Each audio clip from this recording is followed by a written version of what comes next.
Last summer, my oldest daughter had just graduated from high school when she took a job fighting forest fires. She had just turned 17. You could say Mom and Dad were a little nervous. This would be her first real job and an adventurous, if not dangerous one at that. For her first deployment, she would be jumping into a truck with 5 dudes we didn't know, off to fight a small fire near Quesnel. She'd be away for 2 weeks, 14 12-hour days with no days off. And with a backpack bigger than she was, some sturdy boots and brand spanking new safety gear, she was gone. And to be honest, it kind of felt like sending her off to war. Okay, I got my Nomex, got my belt, hard hat, boots, got my gloves, my safety glasses, got my backpack, my bandana, high-vis is in there. Our daughter was one of over 1,100 people contracted to help fight nearly 2,300 wildfires in the province of British Columbia last year. She had a total of 5 deployments that summer, mainly to fight fires here in the basin, in Invermere and Sparwood.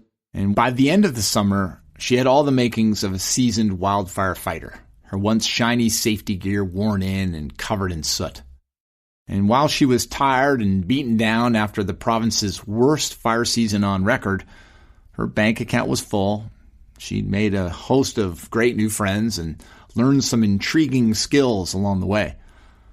Like, she claimed she could determine different types of smoke and fire by how they smelled. She could spot danger trees in the woods, and all of a sudden she was super attuned to signs of developing weather. More than anything, she'd grown up. A lot. It's no surprise she's back out there fighting fires this summer. Are you nervous? No. Are you excited? Yeah. First deployment.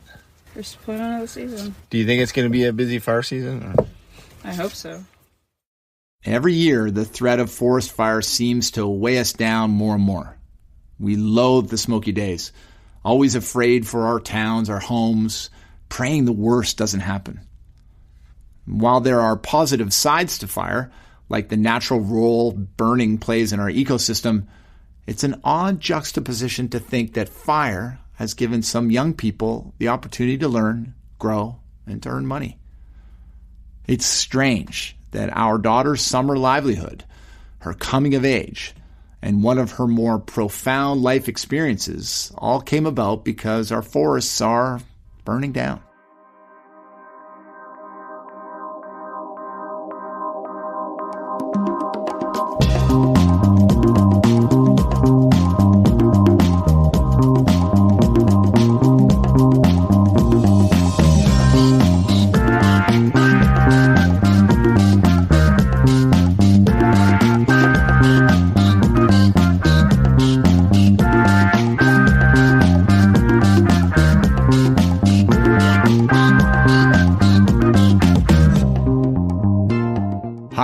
I'm Mitchell Scott, Editor-in-Chief at Kootenay Mountain Culture Productions, and this is The Headwaters, brought to you by Columbia Basin Trust.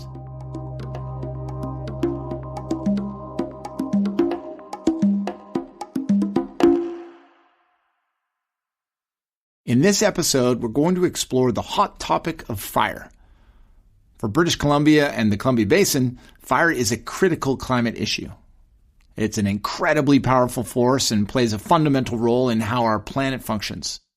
But as we industrious humans increasingly impact our climate and our landscapes, fire seems to be one of those elements we just can't get a handle on. And for a region with millions of hectares of forests, it's imperative that we understand it, manage it, and perhaps more importantly, learn to live with it. And quick.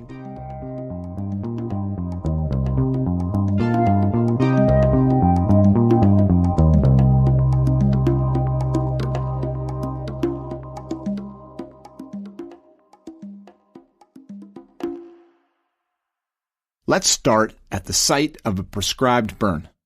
In April 2023, a wildland forest management team burned 1,300 acres of brush and pasture surrounding the airport in Cranbrook. Kootenay Mountain Culture Productions senior correspondent Jamie Moy toured the land a couple months later with Robert Gray, a wildland fire ecologist, and Ashley O'Neill, a wildland fire manager from the Tunaha First Nation. Jamie was surprised by what she learned. Jamie, hello, and welcome back to the Headwaters Podcast. Hi, Mitch. Thank you. It's always a pleasure. So you met Bob Gray. He's something of an icon in the fire industry, right? He is. He's been at the forefront of fire science in British Columbia and in all of North America, really, for 43 years now. Wow. Okay, what was happening at the Cranbrook Airport? So it's pretty much surrounded by pine forests, right? So Bob headed up the team that recently burned the land on the south and east flanks. The idea is to keep a buffer zone around the airport, to safeguard critical infrastructure. But more than that, the ecosystem in that part of the Kootenays requires fire to stay healthy. Prescribed fire is the intentional application of fire to meet ecological objectives on a predetermined area. And it's important because so many of our terrestrial ecosystems have adapted to fire in some form, what's called a fire regime. So here we are in a beautiful ponderosa pine, aspen, bitterbrush ecosystem. And every plant here has evolved with an adaptation to fire. And they need fire. So what you're saying is burning is good for the land. And I think we've all been hearing more about this in recent years, especially the idea that if we have more prescribed burning going on or hadn't suppressed so many natural forest fires over the last few decades, we'd have fewer megafires today. Exactly. My daughter is at the University of Victoria, and they teach fire regime as part of their environmental studies curriculum. But from my conversation with Bob, it kind of sounded like British Columbia dropped the ball for a bit when it came to prescribed burning. How do you mean? Bob gave me a quick overview of the history of the practice in the province. Well, BC, there was actually a fair bit of prescribed burning, slash burning, and some wildlife habitat burning 40 years ago. Up until about the early 1990s, there was a fair bit done in BC. And then it just stopped. It just ended, and it was too many escapes, lots of smoke, burning in the wrong ecosystems. And we didn't really have a champion, politically, who could, be in the legislature and be in Victoria, who said that, yeah, execution was bad, but by principle, it's still a good thing to do. So it just died, like on the spot. And we've gone 30 years without much prescribed fire. And we are now in a severe deficit. It's going to take a lot of burning to get out of that deficit. Sounds like we've got a lot of work on the docket. Yes, it seems we have a lot of catching up to do. Bob told me that in the Rocky Mountain Trench alone, we should be prescribed burning 30 to 50,000 hectares a year. That's an enormous amount of land. For all of British Columbia, we should burn at least 200,000 hectares annually. Whoa. So how close are we to those targets? We're at a fraction of that. We burn less than 10,000 hectares across all of British Columbia. So what's that, 5%? Yikes. For 2023, Bob said they had 26 burns on the books for the province. Then he gave you the numbers for some of the states in the U.S., where fire is a natural part of the ecology. It's quite a contrast. The U.S. burns 150,000 prescribed burns a year on about 10 million acres. The state of New Jersey burns more than we do. Just for context, British Columbia is almost 50 times larger than the state of New Jersey. So you must have asked Bob why there's such a difference. I did. They never really had the same aversion to it that we have here. There were enough champions, the scientific community for one, some of those early pioneers in fire ecology. They really pushed the science and said, no, fire is too integral. The Southeast never stopped burning, in Florida and Georgia. I mean, they burn 3 million acres down there every year. In fact, there's state law that says you have to burn because it's so integral to the ecosystems there. Okay, so we've got parts of the province, particularly in the Southeast, that we should have been burning all this time but weren't. And now these landscapes are overloaded with fuel and megafire. How do we fix this? Or can we fix this? We need to ramp up our capacity to do prescribed burns, and quickly. That means training people and securing funding streams. And it means more initiatives like what they're piloting at the airport, which was a collaboration between BC Wildfire Services, the cities of Cranbrook and Kimberley, and the Occam First Nation. Something that is working in British Columbia's favor, Bob says residents are much more on board with prescribed burning than they have been historically. So they're more inclined to accept the inconvenience of smelling and seeing smoke because they understand it will help prevent megafires. Was it strange being at a prescribed burn site? In my mind, it can't be very pleasant. Smoky. Yeah, so Ashley, the wildland fire manager from the Acom community of the Ktunaxa Nation, she took me on a walk around the fields. She was a firefighter for 16 years and began training to become a burn boss, that's the industry term for it, several years ago. We got strawberries, we got a rose bush, and we got some yarrow coming in. All new plants. So we need certain plants need fire to reproduce, and it looks like that's what it's doing. Look at all the berry bushes. Okay, so that doesn't sound so bad. Well, that's the thing, right?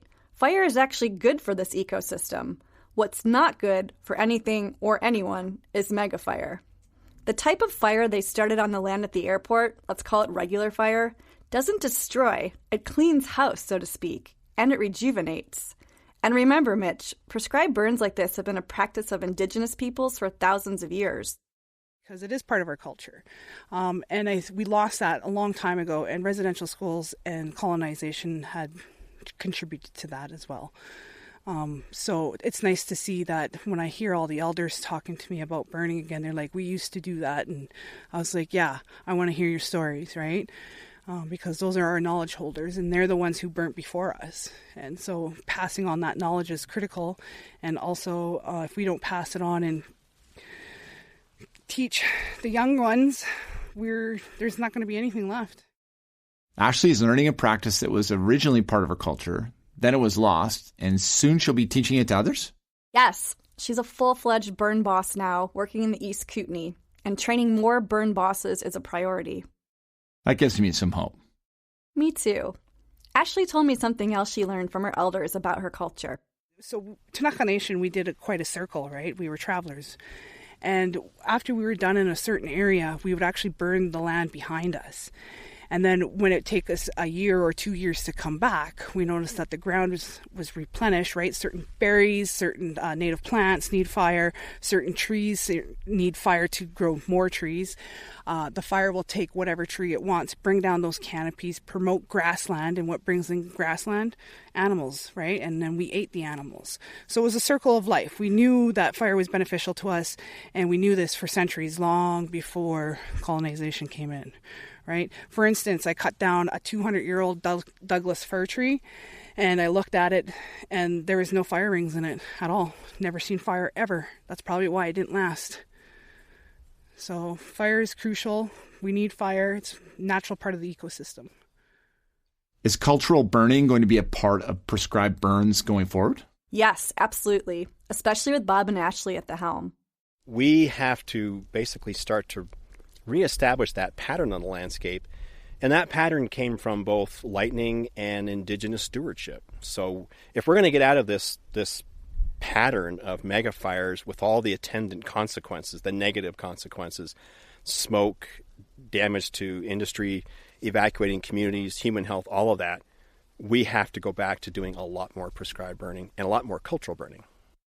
There's also a large study underway in the Southeast to look at how fire moves across the landscape, to identify how to better protect communities that are in the line of fire. We're just starting a very large research project here in the Southeast. It's funded by Finesse. Our partners are the communities in Finesse and Can4 and Ktunaxa Nation, and it's a modeling exercise. And so we will first determine where fire wants to go. We'll create this landscape of topography and fuels and weather, and we'll start a whole bunch of fires. And we'll just see where the routes are, like where does fire constantly want to go. And then we start designing those fences. And we'll first build off of existing ones, like St. Mary's Lake is a fence, and St. Mary's River is a fence, and things like that. And then how many do we need to add strategically to do that? That's the first pass of that project is, okay, so how much of the landscape do we need to treat to start to have an impact on these big fires and the big effects from these fires? This has all been incredibly enlightening. Thank you, Jamie. My pleasure, Mitch.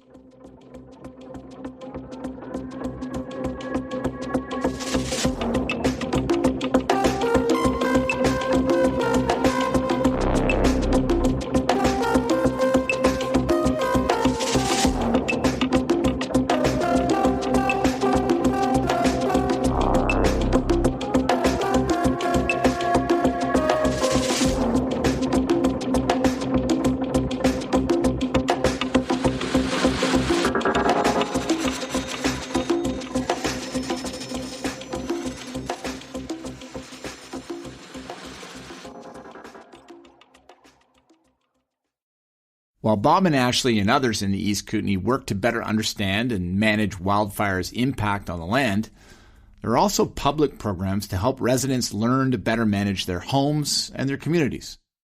British Columbia's Fire Smart program teaches people how to decrease the risk of a wildfire doing damage to their property. The program was piloted in the regional district of Central Kootenay starting in 2018. Residents can get up to $5,000 in rebates. All they have to do is spend money to make changes to their property that decreases the impact of fire. It starts with a free assessment of your home by a wildfire mitigation specialist, and Jamie Moy has the story. I get to meet everybody's dogs. Let's go with that. Follow up. Hi, good morning. Hi, I'm Bree. Nice to meet you. Stay down. I'm Lucy. Hi. Nice to meet you. Come on in, you guys. On a sunny day in Appledale, in the West Kootenay Slocan Valley, wildfire mitigation specialist Bree Lillies meets homeowners Lucy and Rob Poirier and their dog Ozzy, a shepherd husky mix. So let's take a look at your house first. So with the assessment process, we're looking at how fire could transfer to your home. So we kind of key into the three items, which are direct flame contact, Yes. radiant heat, and ember ignitions. Bree has been doing Fire Smart programming for 6 years now, 5 of those with the RDCK. She's also a volunteer at the New Denver Fire Rescue.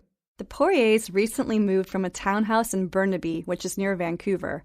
Now they live on a forested 5-acre lot with 2 houses and a barn, all made of wood.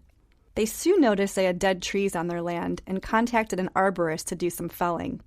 Then they heard about Fire Smart from a neighbor and registered for the program to learn what else they could do. And that's the part of the risk moving here. You leave a concrete jungle to a forest. Well, it comes with different challenges and different hazards. So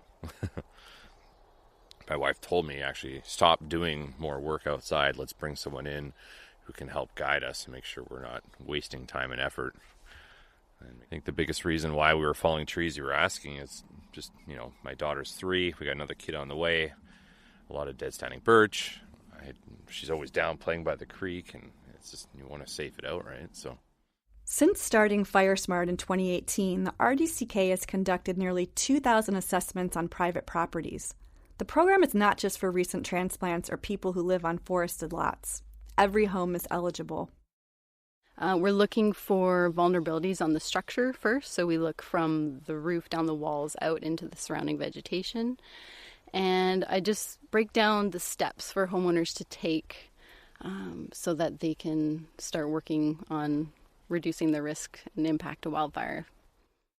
Bree walks around the land with the Poiriers, inspecting each of the 3 structures and also the surrounding vegetation. So asphalt on this one, it looks like it's in good shape.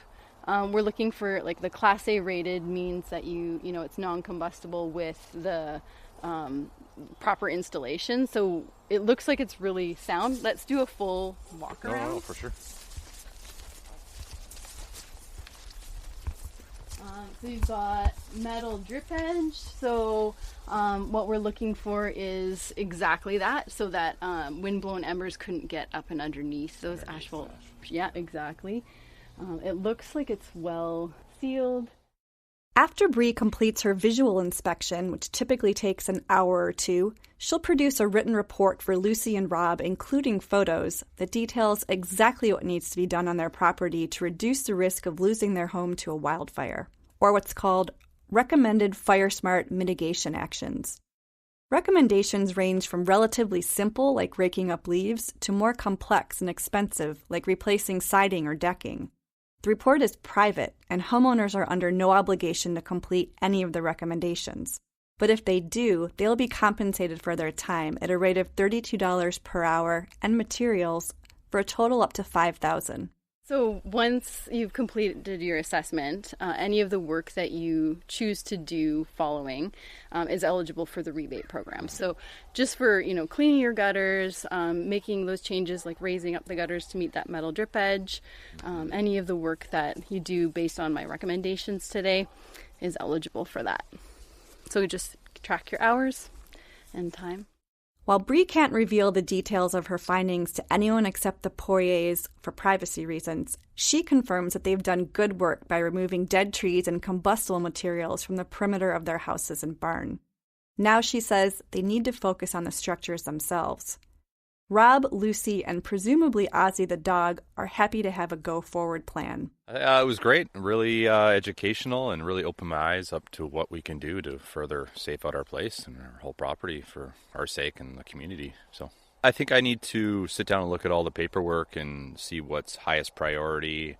Obviously what we can afford to take on right now with our new child coming a week or two away. We've got our hands full, but long-term planning.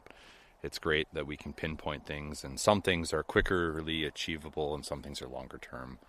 But, we just moved here. We're not planning on going anywhere. So, but the sooner you safe your place out, the better. There's no doubt. So.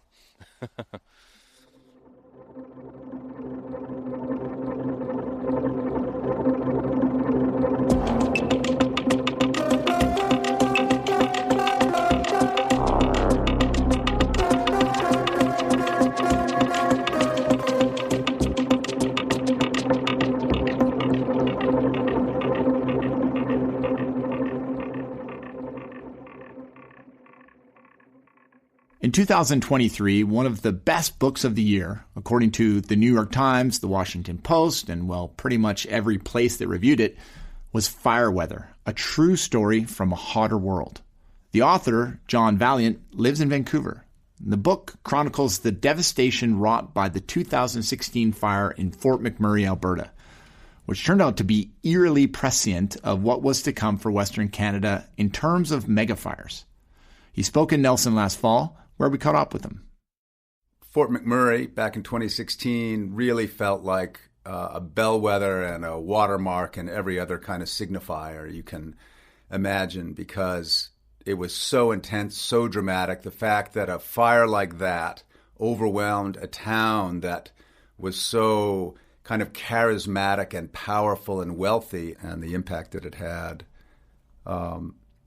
was, for me, just an indicator that we've moved into a new period. And that's where I coined the term 21st century fire, because as I started looking at what the fire did in Fort McMurray and what it was doing in other communities and other places in this very beginning of this century, it's doing different things now. And firefighters aren't ready for it. Firefighters are still generally fighting it using 1990s methods. A fire truck, a fire hose, was completely useless against temperatures that exceeded that of Venus in neighborhoods where children had been playing 2 hours earlier. It became a new planet. It became a fire planet. And that's what we've seen all summer long now. Since the book launched, John has been doing speaking tours on megafire and its broader context, climate change. And we're going to leave the last word with him. So climate change and fire risk are here with us, and they're probably going to intensify, almost certainly going to intensify. But it's really the analogy that makes sense to me is, when you start dieting, you know it's good for you, especially if you're unhealthily overweight. And you start reducing the calories, you're not going to see a change in your body for a while. So you're investing in the future, a future that you cannot see yet, that you may not see for a while. And we have to take that approach with reducing CO2. And that's the most important thing we can do, is decarbonize.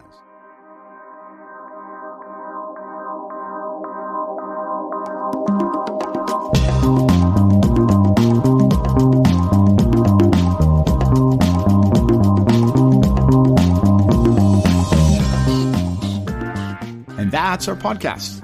The Headwaters is brought to you by Columbia Basin Trust.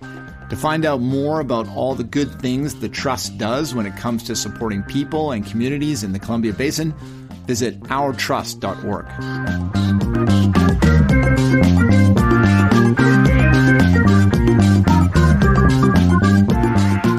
To check out all of our episodes from Season 1 and Season 2 of the Headwaters and other related stories, head on over to headwaterspodcast.com. Thank you to our reporter, Jamie Moy. I'm Mitchell Scott. Thanks for listening.